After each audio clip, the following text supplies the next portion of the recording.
Canlı yayın başladı. Biraz geç kaldım, biraz sarktım. Birkaç hazırlık uzadı arkadaşlar. Ama şimdi buradayım ve sizlerin gelmesini bekliyorum. İtalya'dan bundan 10 saat kadar önce düşen Mert Ramazan Demir fotoğrafıyla ilgili ilginç bir gelişme var. Onu konuşacağız. Ve Ceren Ayruk'la Helin'in daha 17 dizisindeki Ceren Ayruk'la Helin Elveren'in müthiş yükselişini de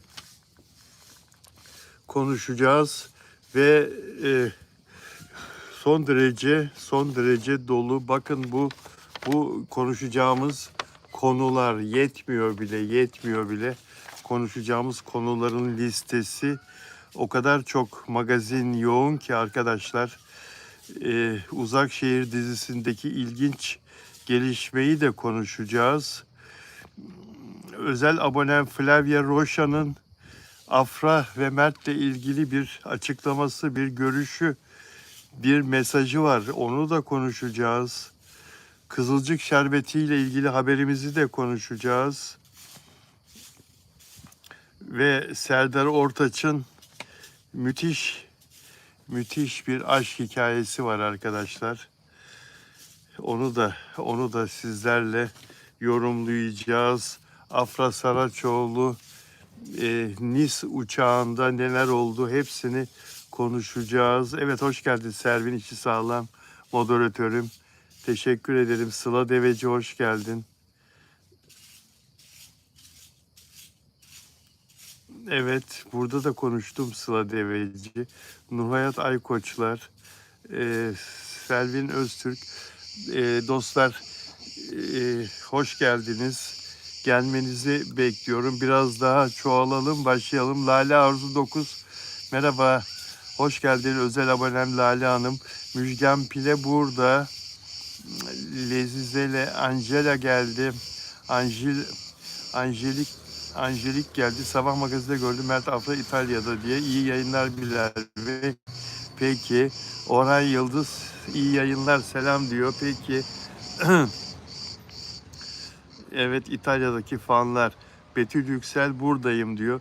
Hoş geldin Betül Yüksel. Herkes geliyor mu arkadaşlar? Evet, beğen yaparsak mutlu oluruz dostlar. Peki şöyle bir hemen bakıyorum. Haberlere bir göz atıyorum. Alişan mutlu evliliğin formülünü söylemiş arkadaşlar.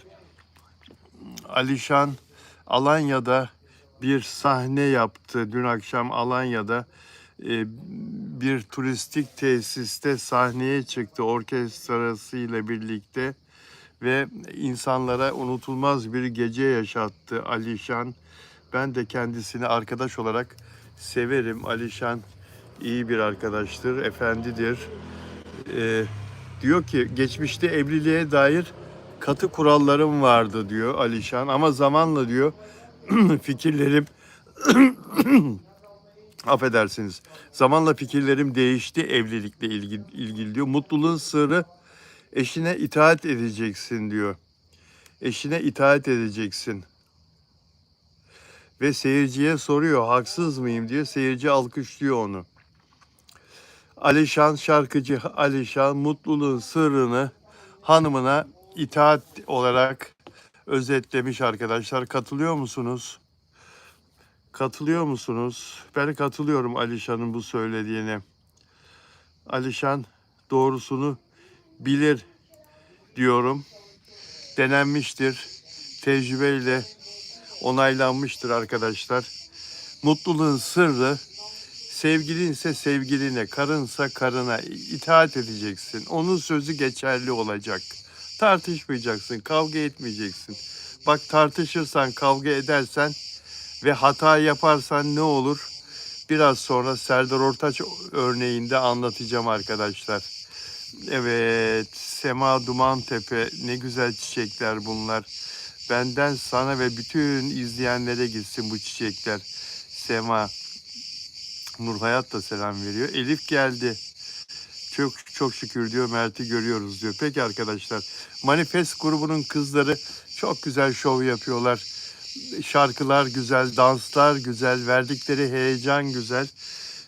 Ve grubun sevilen üyesi Hilal Yelekçi, DJ Agah Uz'la birlikte görüntülendi arkadaşlar. Bu DJ Agah Uz onunla vakit geçirirken görüntülendi. Kısa sürede sosyal medyada gündem oldu.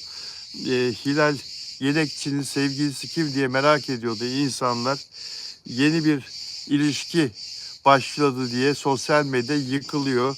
Manifest grubu kızları zirvede, özel hayatlarıyla da tabii ki insanlar onların peşindeler, erkekler özellikle.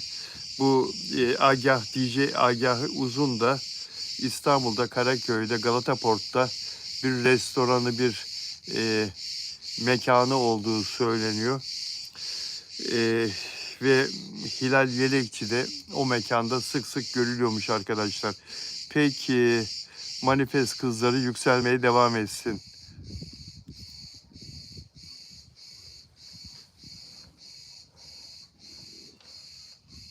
Elif sevmiyor.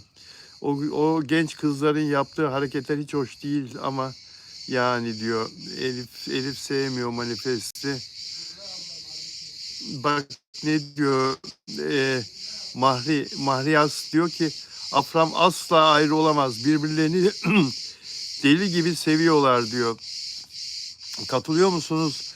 Afra Saraçoğlu ve Mert Ramazan Demir'in birbirlerini deli gibi sevdiğini arkadaşlar. Bu arada beğen sayısı çok az. Lütfen beğen yapalım. Sonra unutuyorsunuz dostlar.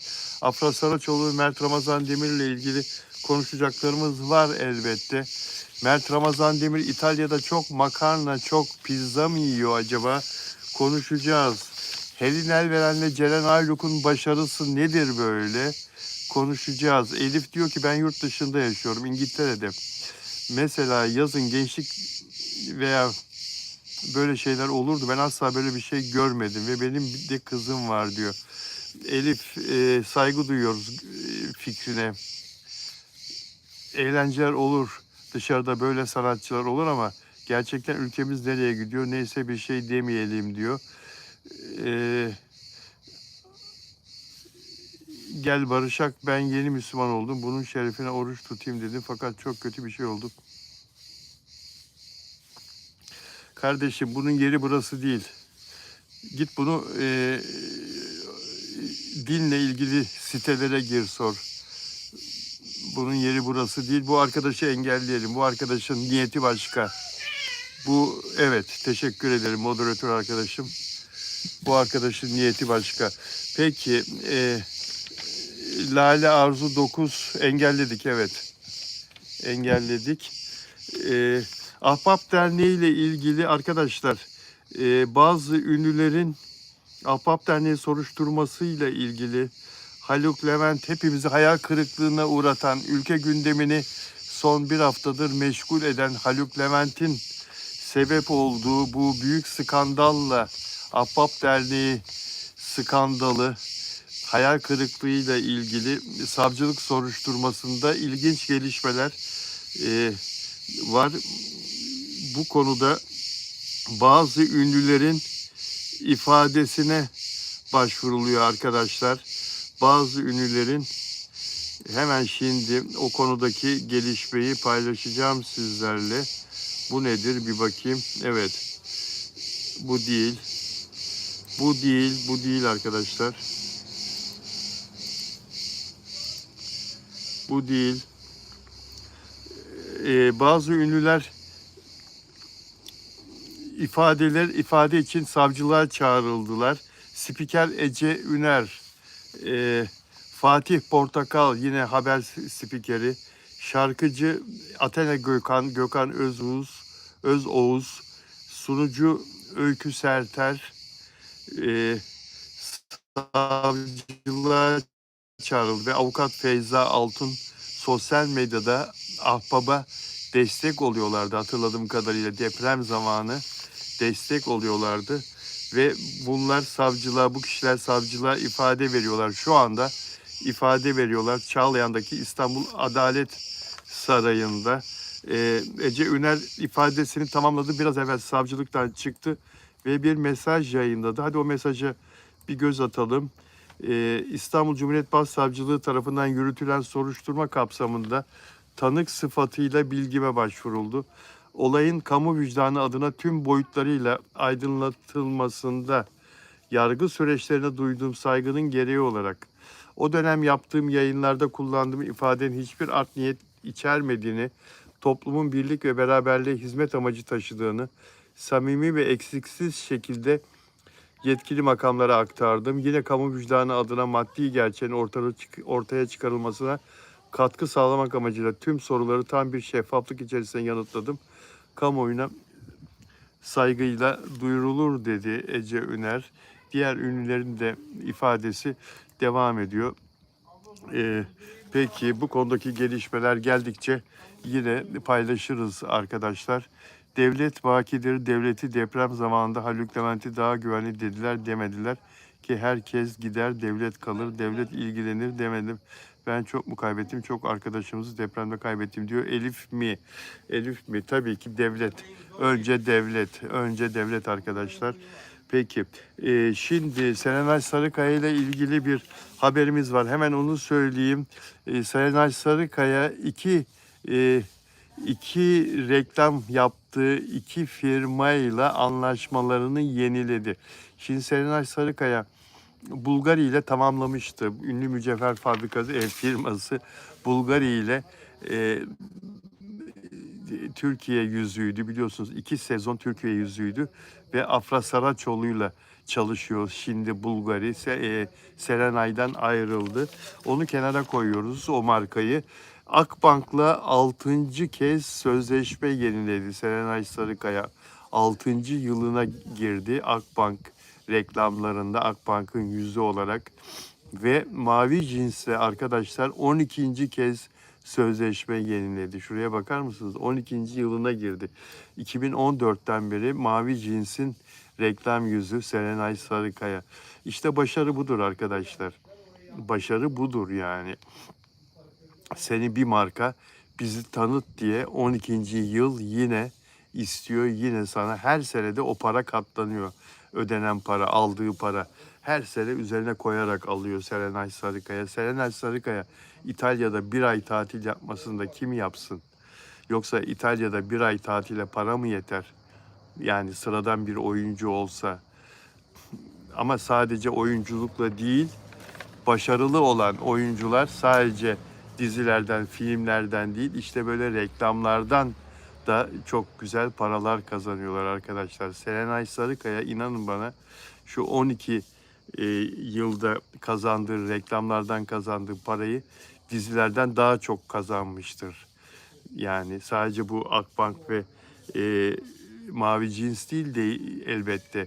Mesela L'Oréal Paris'te Serenay Sarıkaya'nın şu an hala çalıştığı bir marka, dünyaca ünlü bir saç ve cilt bakım markası L'Oréal Paris'te de şu anda çalışıyor ve 2017 yılı için henüz bir anlaşma yenilenmesi olmadı ama benim bildiğim 2 sezondur, belki de 3 sezondur L'Oréal Paris'in yüzü Serenay Sarıkaya.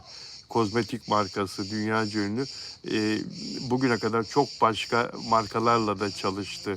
İşte Blendax'ta çalıştı, başka bir şampuan firmasıyla daha çalıştı.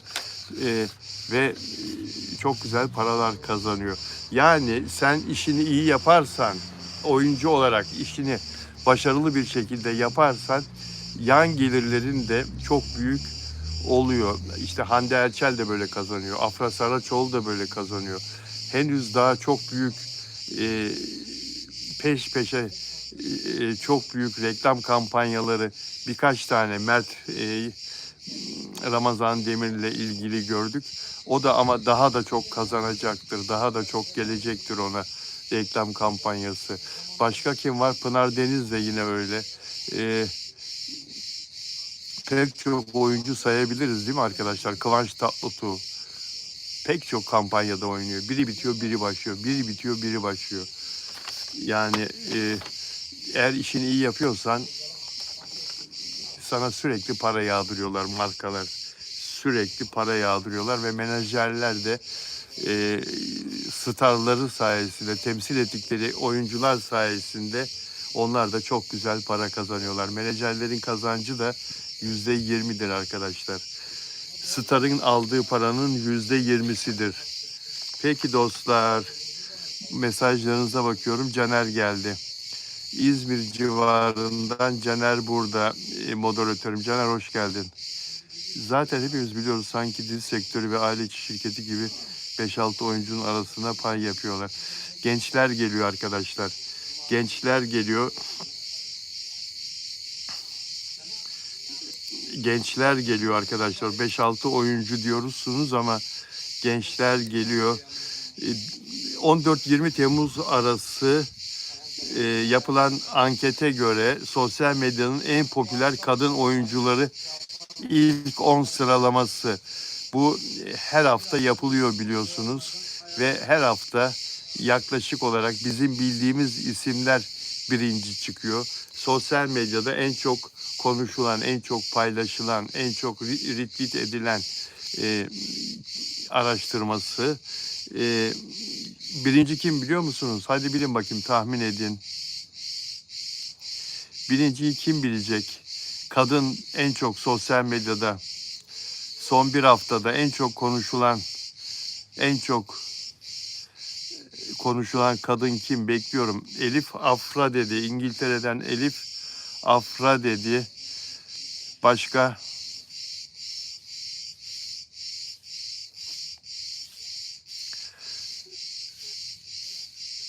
Evet Caner, teşekkür ederim Caner. Mobilsam, Hande Erçel dedi Mobilsam. Başka? Lale Arzu, yahu Mert Afra tekrar yüzük alıp evlilik teklif etti diyor. Afran beraber diyor. Süreyya Hanım hoş geldiniz.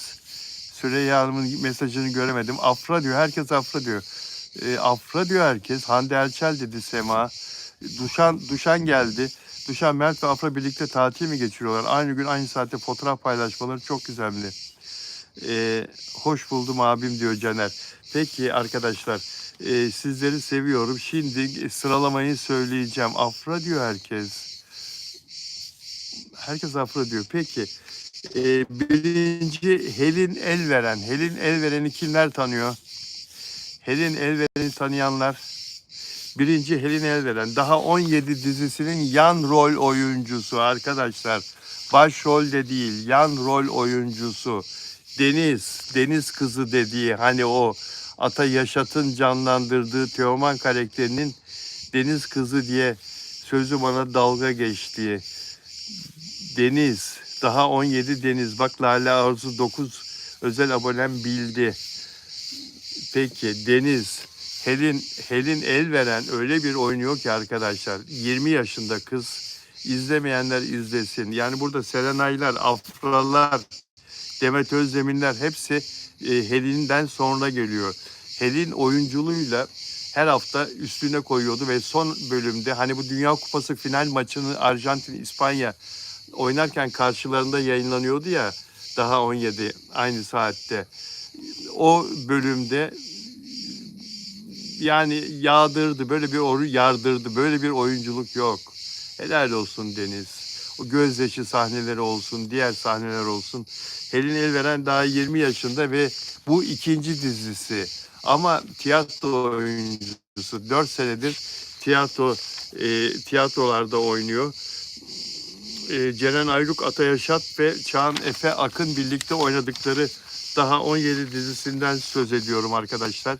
Helin Elveren birinci, Afra cancağızımız, Afra herkesin çok sevdiği Afra Saraçoğlu ikinci, Demet Özdemir üçüncü, Ceren Ayruk yine daha 17'den 19 yaşındaki Ceren Ayruk dördüncü arkadaşlar. Ceren Ayruk dördüncü.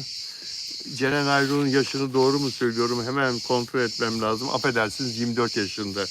19 yaşında olan Çağan Efe Ak. Ceren Ayruk 24 yaşında. Kardelenler'de oynadı. Ben Leman ada karakteriydi. Sinemada Kuzenler Firar'da 2'de oynadı Ceren Ayruk. Peki bizim Helin Evren birinci, Afra ikinci, Demet üçüncü, Ceren dördüncü. Zeynep Atılgan 5. Büşra Develi 6. Hande Erçel 7. Miray Daner 8. Nesrin Cevat Sade 9. Biren Damla Yılmaz 10. oldu. Bu sıralamada Helin Evren kim, size anlatmak için not almışım. 2006 doğumlu, tiyatro eğitimi kararını hayatın en önemli cesaret adımlarından biri olarak tanımlıyor. Tiyatro kökenli yani.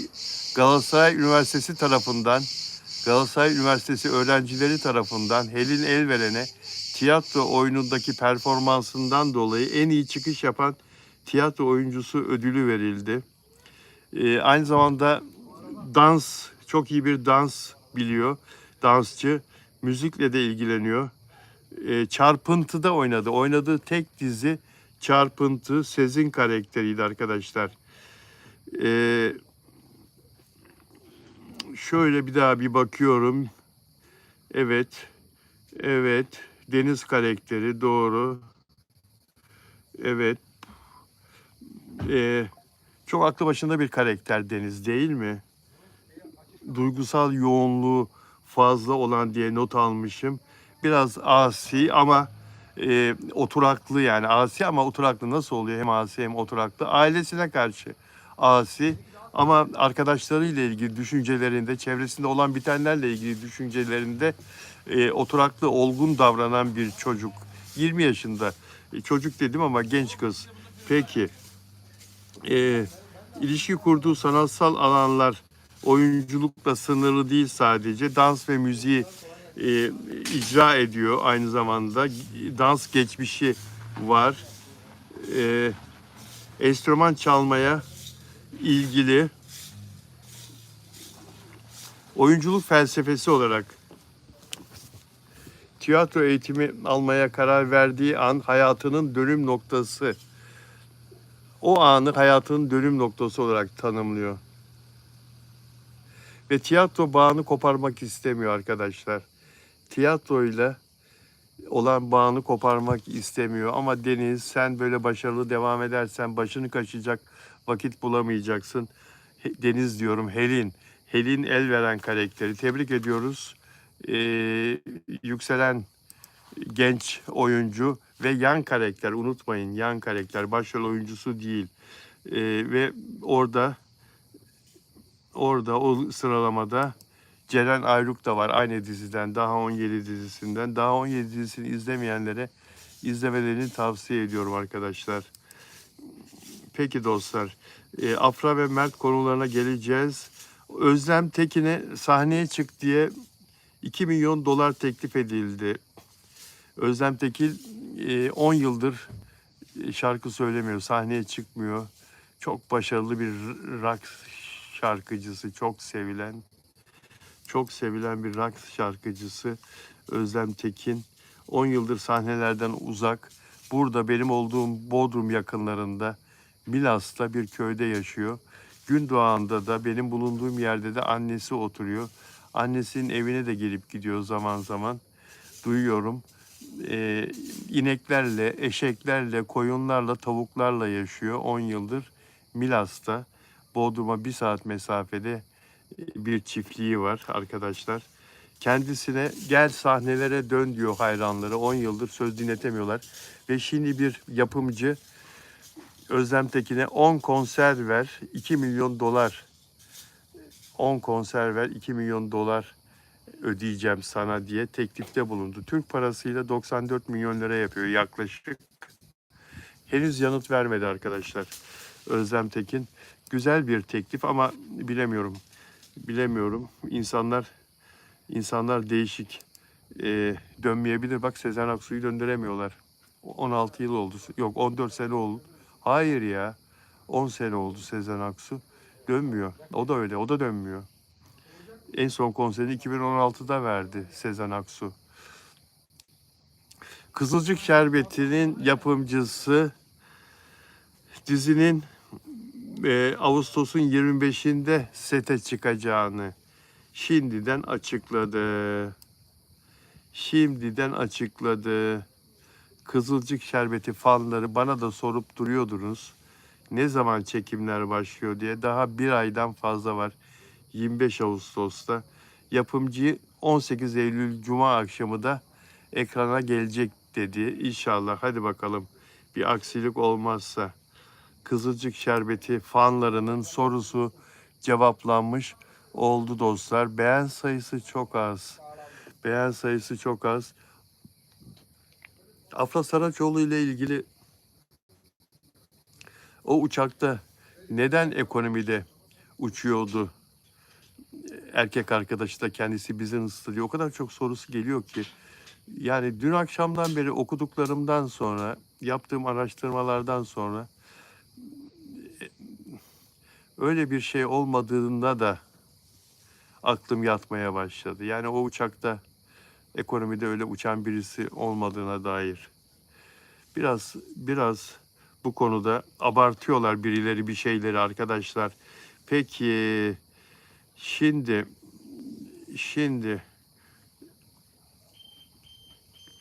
şimdi arkadaşlar, Uzak Şehir dizisiyle ilgili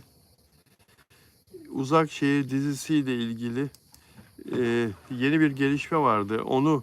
O notumu hemen bulup size aktarmak istiyorum dostlar. Uzak Şehir dizisiyle ilgili benim de çok severek takip ettiğim bir dizi. Evet, bu sezon çekimler Ağustos'un sonunda başlayacak arkadaşlar. 3. sezon çekimleri Uzak Şehir'in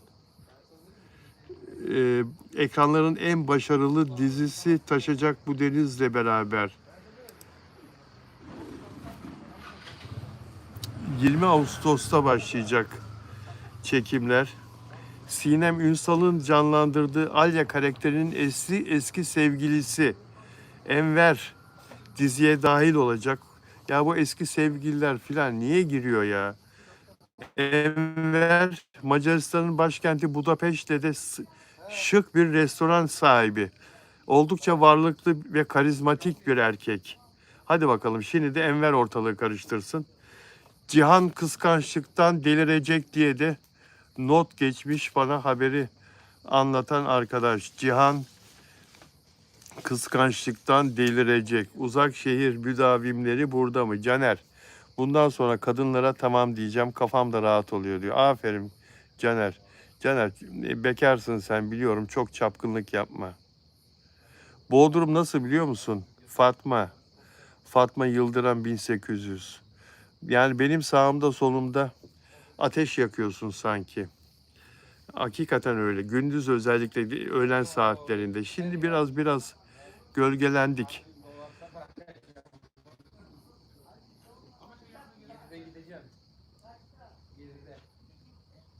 Lydia geldi. Paris'ten, Fransa'dan Lydia. Lydia bonjour. Özel abonem Lydia geldi. Sevda, beni mi rüyanda görüyorsun? Az önce geldim ve mesajını gördüm. Bilgin olsun. Kontrol ettim ve Nice'ten İstanbul'a sabah 5 veya gece 1'de uçuş yok. Günde 2 uçuş var. Biri sabah, bir akşam. Arkadaşlar, Nice uçuşları öyle gece yarısı falan olmaz.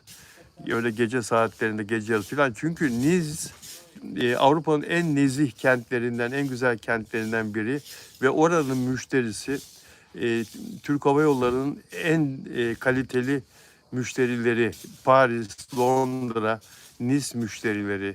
Nice'te çok zengin, çok varlıklı Türklerin evleri var. Yıllardır evleri olmayanlar da Nice, Monte Carlo, çünkü komşu Monte Carlo'nun da havalimanı Nice Havalimanı'ndır. Monaco'nun da kraliyet, Monaco kraliyeti. İhtişam, vergi sıfır. Halkından vergi almayan bir devlet Monaco Krallığı, Monte Carlo.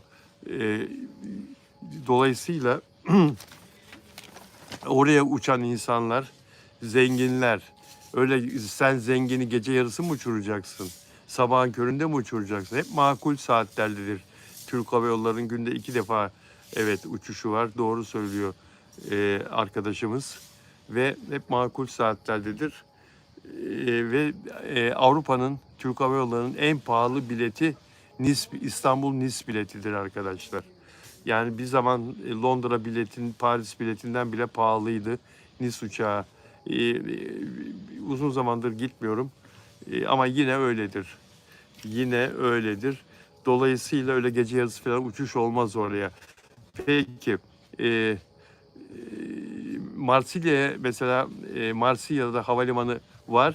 Marsilya'ya uçacaksan eskiden, ama Türk Hava Yolları da Pegasus'ta uçmuyordu Marsilya'ya. Bu söylediğim 6 sene öncesine kadar. Nice uçardık. Nice'ten araba kiralardık. Marsilya'ya 2,5 saat, 2,5 saatte filan Nice'ten giderdik arabayla, otobandan. Şimdi Marsilya'daki havalimanına direkt uçaklar gidiyorlar artık. Cannes Film Festivali'ne gidiyorsan yine Nice'e uçacaksın. Çünkü Cannes'daki havalimanı Türk uçaklarının, yolcu uçaklarının uçtuğu bir havalimanı değil. Lokal iç hava yollarının uçtuğu küçük bir havalimanı. Antibes'e uçarsan yine Nice'ten gideceksin. Yani Monte Carlo'ya yine Nice'ten gideceksin.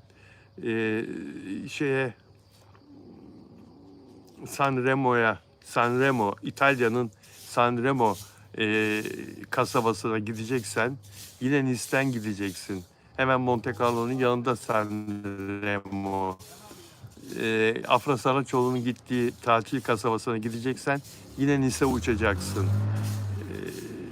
Nice Havalimanı o bölgenin, Saint-Tropez'e, o bölgenin çok ağırlıklı çalışan bir havalimanı. Peki arkadaşlar, şimdi benim özel abonem Flavia'ya dün sormuştum. Brezilya'dan Flavia. İsminin anlamı ne? Ben flower'dan, İngilizce flower'dan acaba Portekizce çiçek demek mi diye böyle bir yorum yapmıştım. Flavia'nın mesajını görünce merak etmiştim isminin anlamı ne diye. Flavia'dan bu konuda bir mesaj geldi. Daha doğrusu bir paylaşım yaptı Flavia. Onu bulursam sizlere okumak istiyorum arkadaşlar. Hemen şöyle bir de aşağı doğru bir gideyim. Evet, Flavia, onu bulamadım. Onu bulamadım. Şuraya bakmam lazım. Bu arada siz beğen yaparsanız çok mutlu edersiniz beni dostlarım.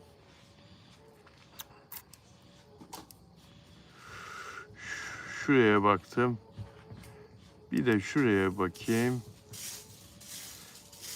Çok mutlu edersiniz. Beğen sayısı düşük. Sema da burada. Peki dostlar. Şimdi şu postalara bir bakayım. Evet. Peki Flavia'nın o mesajını bulunca okuyacağım arkadaşlar. Onun yerine size Flavia'nın Afra ve Mert'le ilgili yorumunu okuyayım.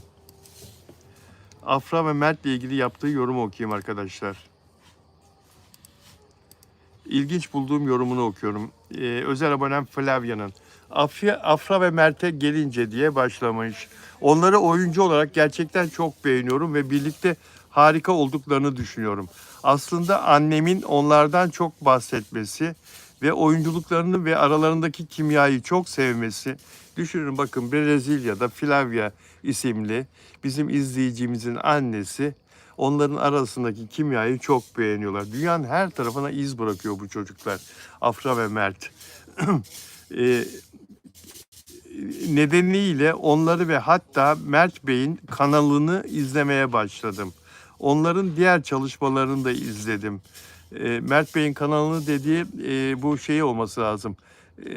Dijitaldeki yaptığı işler herhalde. Onların diğer çalışmalarını da izledim ve onlar da harika. Ama birlikte oyunculukları mükemmel. Bunun kariyerlerine zarar vereceğini düşünmüyorum. Hatta dünyanın dört bir yanından insanların onları tekrar birlikte oynamaları için çağırdığını görüyorum.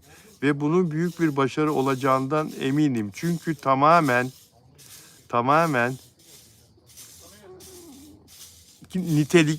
nitelikli profesyoneller. Kişisel hayatlarını gizli tutmak istediklerini ve buna ihtiyaç duyduklarını anlıyorum. Çünkü bazı insanların çok fazla müdahalesini ve hatta onlara yönelik Hakaretlerini görüyorum. Hakaret edenler Mert ve Afra'ya Allah'ından bulsun diyorum ben. Ben. Eğer bir aşk ilişkisi varsa ve bittiyse buna saygı duymalıyız. Ama aralarındaki sevgi birbirlerine attıkları bakışlardan ve gösterdikleri sevgiden belli oluyor. Bu yüzden ikisine de çok destek var.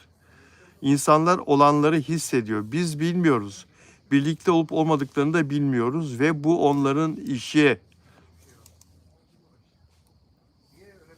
Bir dakika arkadaşlar. Ama Poyraz'ın durumunda geçen yıl Mert ve kız arasında yaşanan durumun aynısını görüyorum. Ayrıca ortak arkadaşlar ve birçok kişi sadece arkadaş olduklarını söyledi. Değilse de sorun değil. Yani burada Afra ile Poyraz'ın sadece arkadaş olduklarını duydum diyor. Benim özel abonem Brezilyalı. Bir dakika arkadaşlar. Mert ve Poyraz'ın Afra ve Poyraz'ın arkadaş olarak bile birlikte hayır ya. Mert ve Afra'nın yanlış okuyorum affedersiniz. Mert ve Afra'nın arkadaş olarak bile birlikte olamamaları üzücü. Çünkü kendileri her zaman çok iyi arkadaş olduklarını söylemişlerdi. Bir noktada ortaya çıkıp her şeyi açıklığa kavuşturmaları gerekecek. O zaman spekülasyonlar sona erecek ve istedikleri kişiyle huzur içinde yaşayabilecekler diyor. Brezilya'dan özel abonem Flavia. Flavia isminin manasını ne anlama geldiğini de yazmıştı. O mesajı şöyle bir daha bir tarayayım. Olmazsa size onu yarın okuyacağım arkadaşlar. Evet buldum. Buldum. İsminin ne manaya geldiğini yolladığı mesaj. Merhaba Bilal Özcan. İsmimin anlamıyla ilgili sorunuza cevap veriyorum. Flavia, Brezilya'dan özel abonem. Flavia Latince bağlantı flavus kelimesinden gelir. Flavus Latince. Altın saç, altın anlamına gelir. Ayrıca Roma Flavian ailesi nedeniyle zarafet, güç, zeka ve asalet gibi niteliklerle de ilişkilendirilebilir. Roma kökenli olması nedeniyle eski bir geçmişe sahip bir isimdir Flavia ve altın ışık anlamına gelir. Hem Portekizce hem de İtalyanca'da kullanılan bir isimdir. Ancak benim ismim Flavia çünkü babamın adı Flavio'ydu ve bir kızı olduğunda ona kendisiyle aynı ismi vereceğini söylemişti. Saygılarımla umarım bu ismimin anlamını açıklığa kavuşturmuştur. Benim böyle bir takıntım olmuştu. İşte Flavia ismin flower gibi çiçek mi Portekizce? Öyle sordum bakmadan hiçbir sözlüğe falan bakmadan sordum. O da ismini sağ olsun uzun uzun videonun altında yorum olarak anlattı bunu bize Flavia.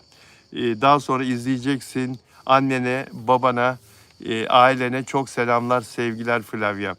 Peki Mert Yazıcı ile ayrıldığını açıkladı. Niye Mert'i açıklamıyor? Hem tatlı yer hem acı yerim olmaz diyor. Bir arkadaşım ismini okuyamadım. Flavia geldi. Burada Flavia.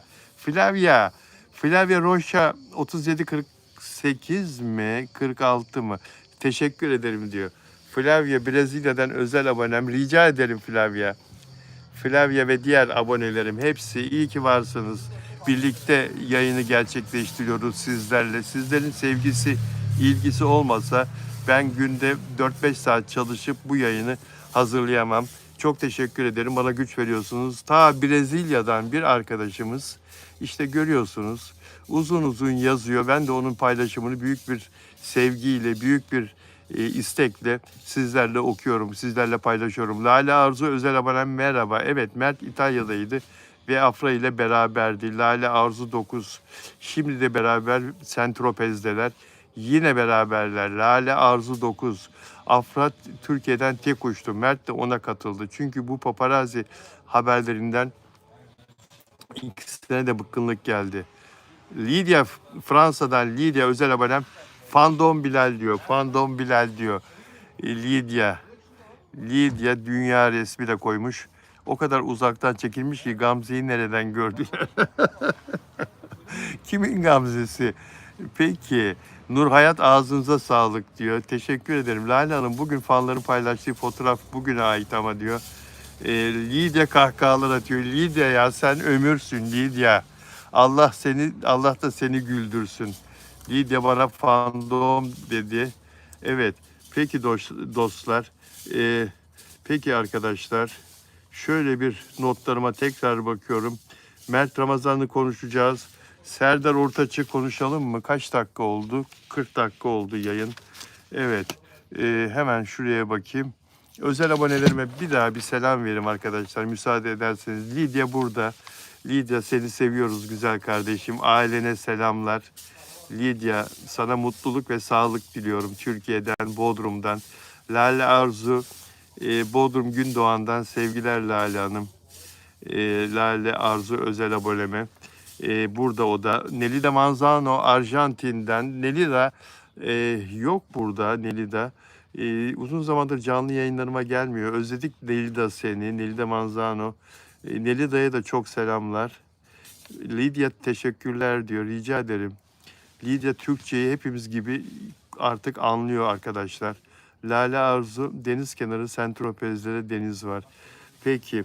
Delfina Dimasio Şili'den sevdiğim bir abonem daha. Şili'den özel abonem Delfina Dimasio. Delfina ile de selam yollayalım. O da bizi daha sonra yayın bandından izliyor. Lale Hanım'la selamlaştık. Flavia Rocha ile selamlaştık Brezilya'dan. Lale Arzu İstanbul'dan. Derya Şahin Eğitim. Derya Hanım da özel abonem. Derya Şahin Eğitim. Son derece kibar, kültürlü sizler gibi. O da magazini seven bir hanımefendi. Ona da selam yollayalım. O da burada değil ama olsun. Bilal Neli annesine bakıyor dedi. Lidya Neli kim? Neli kim Lidya? Konuşacağız. Peki arkadaşlar. Serdar Ortaç'ın bir videosu dolaşıyor. Serdar Ortaç ve sanki bugünmüş gibi algılandı, yayınlandı bu video arkadaşlar. Sanki yeni söylemiş gibi algılandı. O videoda diyor ki Serdar Ortaç, zamanında zengin zamanlarımda diyor. Serdar Ortaç hasta ve bütün parasını da kumarda kaybetti. MS hastası. Bir nevi bir kas hastalığı. Bütün parasını kumarda kaybetti biliyorsunuz. Ama çok iyi bir besteci, çok iyi bir şarkıcı. Türk pop müziği, harika besteler, harika şarkılar ve hala sahnelere çıkıyor. Çok seviliyor çünkü. Zengin zamanlarımda bir Rus sevgilim vardı. Kız banyodayken günlüğünü buldum diyor. Karıştırıyor, yataktaki pikenin altında günlüğünü buluyor kızın. Okudum derken ertesi gün fotoğraflarını çekiyor, günlüğünün fotoğraflarını çekiyor sayfaların. Ertesi gün buluyor. Tercüme ettiriyor. Kız Litvanyalı sevgilisi. Tercüme ettiriyor. Şöyle yazmış kız. Benim burada ne işim var? Neden 6 aydır bu herifle buradayım? Allah'ım bana yardım et. Şimdi bunu bugün herkes paylaştı. Ben de paylaştım. Sonra ben ya bunu bir araştırayım dedim. Araştırdım. Daha doğrusu hatırladım. Bu eski bir şey. Eski bir olay.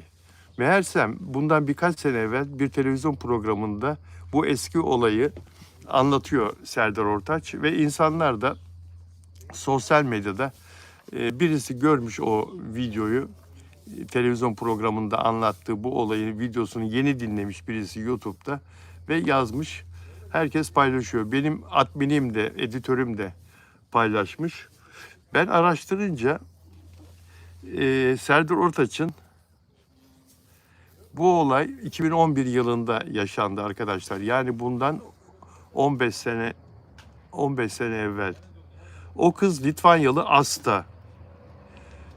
Ve Asta bu günlüğe yazdıktan 2 gün sonra Serdar Ortaç yatağında uyurken evi terk ediyor. Havalimanına gidiyor. Uçağa biniyor. Ülkesine dönüyor. Kaçıyor Serdar Ortaç'tan. O günleri hatırlıyorum. Hepimiz çok şaşırmıştık. Neden gitti bu kız? Neden terk etti Serdar Ortaç'ı?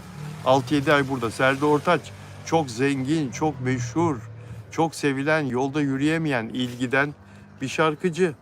Bir kız böyle bir şaşalı hayatı bırakıp sevgilisinden niye kaçar? Bir anlam veremedik. 2 sene sonra Serdar Ortaç açıklıyor. Diyor ki Asta'yı ben çok seviyordum. Çok aşık. Ama kavga ettiğimiz oluyordu. Bir kavgada, bir tartışmada ona tokat attım. Ona tokat attım diyor. Kızın neden kaçtığı, neden terk ettiği, alasmadık bile demeden o uyurken ülkesine kaçtığı anlaşılıyor. Ve Serdar Ortaç bu olayı anlattı. Çok pişmanım dedi. Çok pişmanım, çok ağladım dedi. Bir daha hiçbir şekilde ona ulaşamadım dedi.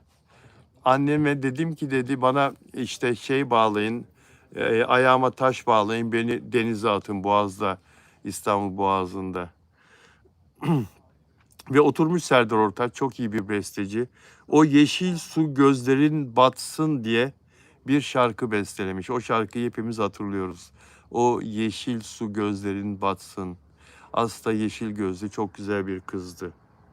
Evet, kadınlar dövülmek için, kadınlar hakaret için değil, saygı ve sevgi görmek için varlar arkadaşlar. Kadına el kalkmaz, kadına şiddet uygulanmaz. Yani Serdar Ortaç gibi şöhretli, ünlü, çok parası var, çok ünü var, çok aklı başında bildiğimiz bir insan bile böyle bir hata yapmış ve karşılığında da terk edilerek bunu yaşayıp görmüştü Serdar Ortaç. Üzücü ama bu olay çok gerçek ve Google'a arama motorlarına girdiğiniz zaman Serdar Ortaç sevgilisine tokat attı yazdığınız zaman haberleri hala görebiliyorsunuz arkadaşlar. Kendisi açıklamıştı. Onun için terk edildiğini, tokat atmıştım. O da ben uyurken evden gitmiş. Şimdi çok pişmanım. Tek istediğim Aslan'ın benimle evlenmesiydi diyor. Bunun doğru olduğunu zannetmiyorum. Böyle bir isteği olduğunu zannetmiyorum. Onu mutlu etmek için Litvanya'ya gittim geldim çok sefer. Tek isteğim Aslan'ın benimle evlenmesiydi ama bir hata yaptım. Bir tartışma sırasında ona tokat attım. Ondan sonra beni terk etti. O gittikten sonra ben oturdum bir şarkı yazdım Aslı için. O yeşil su gözlerin batsın. Herkes gibi ben de hatalarımdan ders aldım. Şimdiki kız arkadaşım Collie'yi mutlu etmek için elimden geleni yapıyorum. Collie ile de evlendi biliyorsunuz, İrlandalı kız. Onu da kaybetti, onu da kaçırttı, o da gitti, terk etti, boşandı Serdar Ortaç'tan. Ve Serdar Ortaç şimdi hasta. Geçenlerde hastanede yattı arkadaşlar. Kendisi söylüyor bunu. 1 ay hastanede yattı. Geçtiğimiz günlerde daha yeni MS hastası, yürüme zorluğu çekiyor. Hatta bir klip çekti. O klipte oturuyor, ayakta duramıyor, oturuyor. Röportaj yaparken de bir muhabir arkadaşla oturarak yapıyor. 30 gün hastanede yattı, hiçbirimizin haberi olmadı. Kendisi bunu söyledi. Allah şifa versin. Allah yardımcısı olsun, kolay değil. Ayfer burada. Sıla Deveci kendi etti, kendi buldu diyor. Kadına el kalkmaz. Süreyya Diker, izleyemedim. Amerika'dan oğlum aradı. Afra ile Mert'ten iyi haber. Süreyya Hanım, Afra ile Mert'i konuşacağız, daha konuşmadık. Ama izlemediğiniz bölümleri sonra izlemenizi tavsiye ederim. Serdar Ortaç'la ilgili bölüm çok ilginçti özellikle. Peki, şimdi notlarımı şöyle bir elden geçiriyorum arkadaşlar. Yayın için hazırlanırken aldığım pek çok not var. Lale Arzu, ben de ona... Acun Ilıcalı ile eşinin gördünüz mü? Final maçını izliyorlar, Dünya Kupası. Şunu şöyle öne perçem yapıyorum. Saçımın bu hali hoşuma gidiyor. Öne düşürünce hoşuma gidiyor. Saçımı uzatınca. Peki, Acun Dünya Kupası'nın finalini izliyor. Arjantin-İspanya maçını izliyor. Eşiyle beraber Arjantin tribündeler. Eşinin üzerinde Arjantin forması var. Arjantinlilerin arasında izliyorlar. Ayağa kalkıyorlar. Ayaktalar. Arkalarında bir kadın oturun, oturun diye İngilizce bağırıyor onlara. Böyle hareket ediyor falan. Böyle Güzel bir şey değil bu ya. Ayıp ya. Kabaca böyle oturun falan. Maç bu, futbol maçı ya. Eşi de Çağla Hanım da dönüyor. Niye diyor, niye oturacakmışız diyor filan. Etrafta başka ayakta olanlar da var ama o bağıran kadının çevresindekiler de hep oturmuşlar. Yani bu futbol maçı, insan heyecanlanır, kalkar. Nitekim Çağla Hanım bugün bir açıklama yaptı. Bu sosyal medyada ben de bu konuda bir yorum yaptım. Bilal Özcan Official Instagram sayfamda, oradan bakabilirsiniz. Çağla Hanım bir açıklama yapıyor. Biz oturuyorduk diyor. Oturuyorduk ama ayağa kalktık diyor. İnsan heyecanlanınca, futbol böyle bir oyun. Oturursun, hop kalkarsın, heyecanlanırsın, kalkarsın, hakeme bağırırsın. Yani futbol böyle. Eğer oturarak izlemek istiyorsan, huzur arıyorsan, rahat arıyorsan evinde oturacaksın kardeşim. Büyük ekranın karşısına geç. Cipsini, kolanı, neyini içiyorsan, yiyorsan al yanına kuru yemişini. Uzat bacaklarını paşa paşa. Kimse senin önünde ayağa kalkamaz. Yani sen statta başkasına otur diye bağırılmaz ki. Bizler de maça gittiğimiz zaman, heyecanlandığımız zaman ayağa kalkıyoruz. Ben istemez miyim vücudum rahat etsin, oturayım? Oturuyorum, ben de oturarak izliyorum ama ayağa kalktığımda çok oluyor yani. Onun için burada bu kadının yaptığı doğru değil. Bugün Acun Ilıcalı da çok ünlü bir televizyoncu, yapımcı, patron, sunucu Acun Ilıcalı. Dolayısıyla magazinin de ilgi konusu onun yaşadığı olaylar. O yüzden bunu böyle. Bakayım şurada Günlük Gazete'de bir ilginç gelişme var mı? Ünlü isimlerin savcılık ifadeleri ortaya çıktı. Hemen şöyle bir bakayım arkadaşlar. Söyledim ya, Ahbap Derneği soruşturmasıyla Ece Üner'in ifadesini, söylediklerini anlattım biraz evvel. Athena Gökhan Özoğuz, iyi niyetim kötüye kullanıldıysa bu benim için büyük bir hayal kırıklığıdır. Bu ahbap, ah ahbap, vah ahbap paylaşımını bu nedenle yaptım diyor.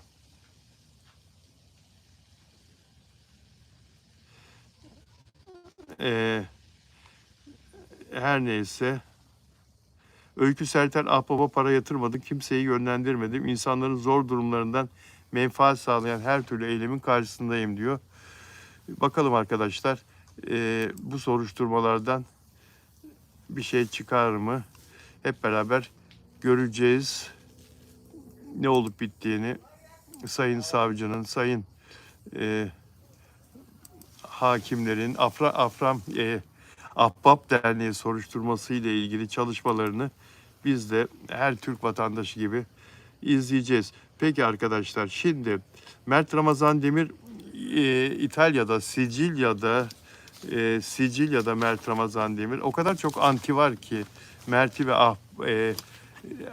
Afra'nın kötülüğünü isteyen. Mert Ramazan Demir İtalya'dan o fotoğrafları ilk gün ortaya çıkınca, kızlarla çekilen fotoğrafı ve plajda uzaktan biraz flu olan fotoğrafı ortaya çıkınca antiler hemen başladılar. Bunlar eski fotoğraflar. Bunlar eski fotoğraflar. Hele o plajda gözüken flu fotoğraftaki kişi Mert değil. Mert değil o. Mert değil. Mert kimseye gözükmek istemiyor. Mert kendini gizliyor. Mert insanlardan kaçıyor filan, böyle yorumlar okuyorum arkadaşlar. Yani Mert Ramazan Demir'i linçlemekten beter yorumlar bunlar. Ya sizler ne kadar kıskanç insanlarsınız ya. Adam hepinizin desteklediği oyunculardan daha iyi bir oyuncu. Genç yaşında zirvede. Siz nasıl çekemez insanlarsınız ya. Bugünkü fotoğrafını gördünüz mü Mert Ramazan Demir'in? Bugünkü fotoğrafınızı gördünüz mü? Aldınız mı cevabınızı, dersenizi? İtalya'da yine Mert Sicilya'da Taormina bölgesinde, Sicilya adasının son derece güzel bir yerde tatil yapıyor. Biraz kilo almış Mert, iyi olmuş. Mert Ramazan Demir kolay kilo alabiliyor, kolay kilo verebiliyor. Bunu yapabilmek de bir beceri gerektiriyor. Herhalde İtalya'da tabii biraz rahat biraz rahat tatilde pizzaları yiyor. İtalyan sofrasının, mutfağının vazgeçilmezi o makarnaları yiyor. Tiramisu'ları yiyor, güzel tatlıları. Biraz kilo almış ama yakışmış. Spor yaptığı için vücut da yapmış zamanında. Kaslar, göğüsler, kollar filan ne kadar kilo da almış olsa yine fiziği çok güzel gözüküyor. Ve şu yorumlara bayıldım arkadaşlar. Diyorlar ki arkadaşlar Mert'in fotoğraflarını şöyle bir sağa sola çevirin. Afra Saraçoğlu da oralarda bir yerde. Afra Saraçoğlu da oralarda bir yerde olmalı. Sağa sola çevirin öyle bir bakın diyorlar. Bir beğendiğim bir başka yorumda Roma'yı kimin yaktığı belli oldu. İşte adamım diye bir yorum gördüm. Mert Ramazan Demir'in bu tatil fotoğrafı için.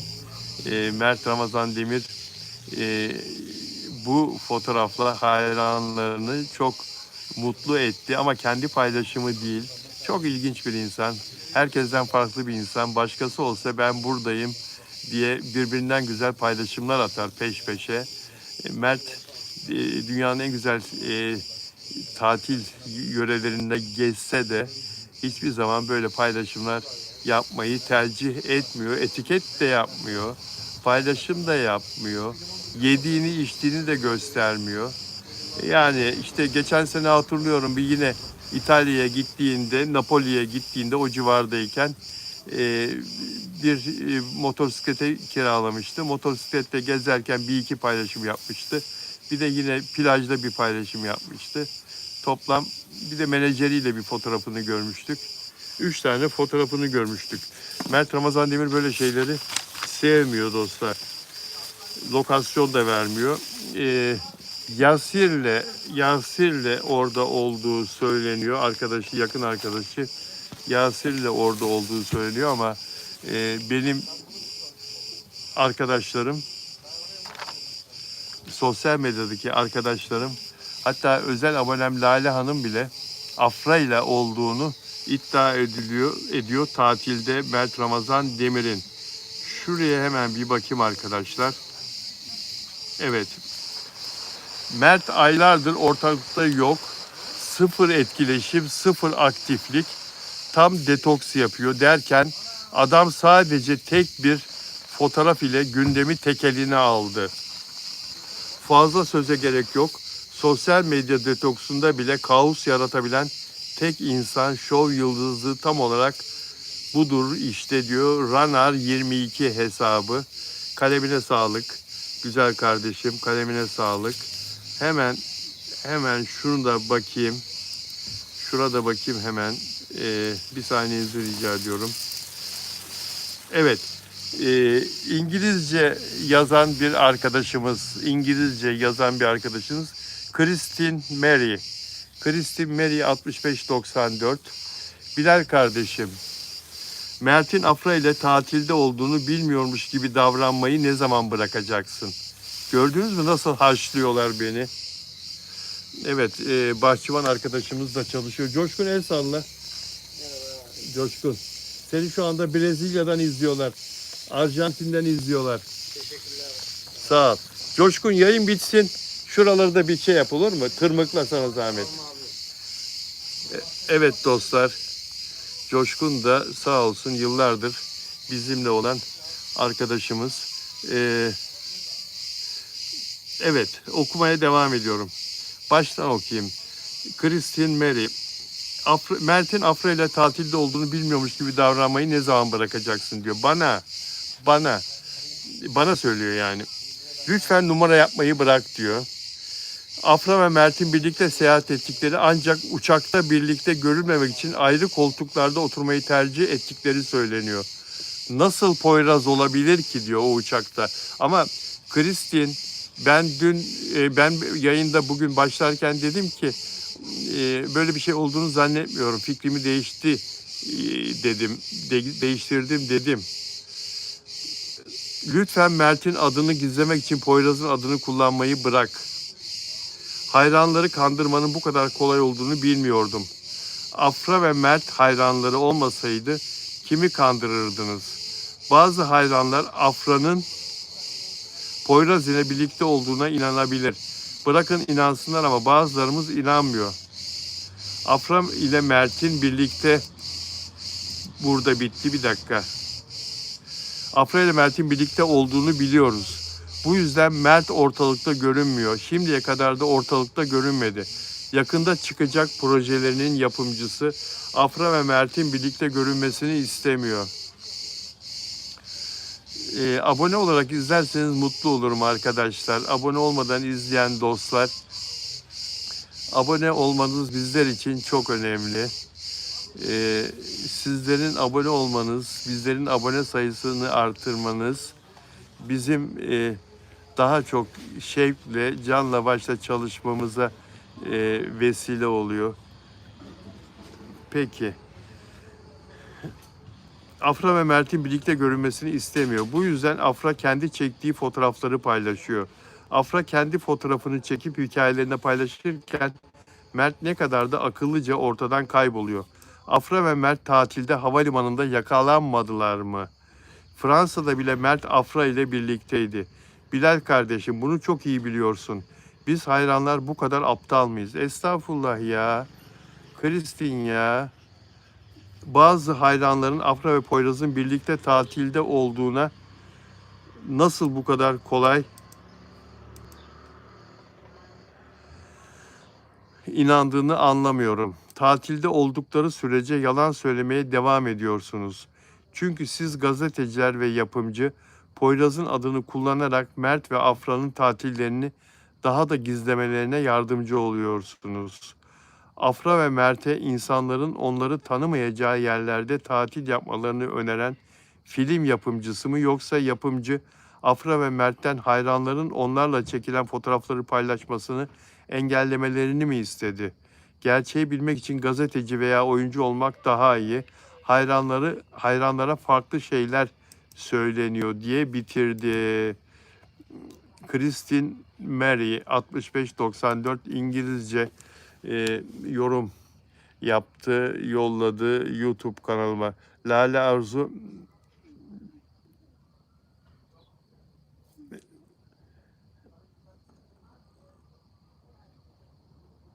Sıla Deveci, Afra ve Mert'in birlikte filmi ya da projesi olsa özellikle birlikte görürlerdi. Onur Akay'ın o konuda ısrarı devam ediyor. Birlikte projeleri var diyor. Ertelendi demişti Onur Akay. O projenin gerçek olmasını, inşallah bir an önce hayata geçmesini diliyorum arkadaşlar. İnşallah bir an önce. Elif Yaylacı İngiltere'den takipçimiz. Evet, peki Elif. Peki arkadaşlar. Vicky inşallah diyor. Şurada bir bakayım, sizlere aktaracağım bir not daha var mıydı? Ona da bir bakayım. Bir not daha var mıydı? Hemen şöyle aşağı doğru gidiyorum arkadaşlar. Şuna. Yok, onu paylaştım zaten. Öbürü, o İtalya notuna baktım mı? Bir daha İtalya'ya bir bakayım. Evet, onu da okumuşum. Peki dostlar, Lidya çok sevdi bu en son okuduklarımı. Peki dostlar, sizleri seviyorum. Lütfen kendinize iyi bakın, iyi bakın. Yarın Perşembe. Yarın bir aksilik olmazsa Arzu Altıntaş'la, ünlü televizyoncu Arzu Altıntaş'la birlikte olacağız. Arzu'yla magazin gündemini değerlendireceğiz arkadaşlar. Kendinize lütfen iyi bakın, olur mu? Teşekkürler Bilal diyor Lidya. Lidya, rica ederim Lidya. Lidya, seviliyorsun. Nurhayat, seviliyorsun. Elif Yaylacı, seviliyorsun. Brev, hayırlı akşamlar, seviliyorsun. Vikya, bütün takipçilerimi seviyorum. Bütün izleyicilerimi seviyorum. Siz de kendinize çok iyi bakın dostlar. Görüşmek üzere.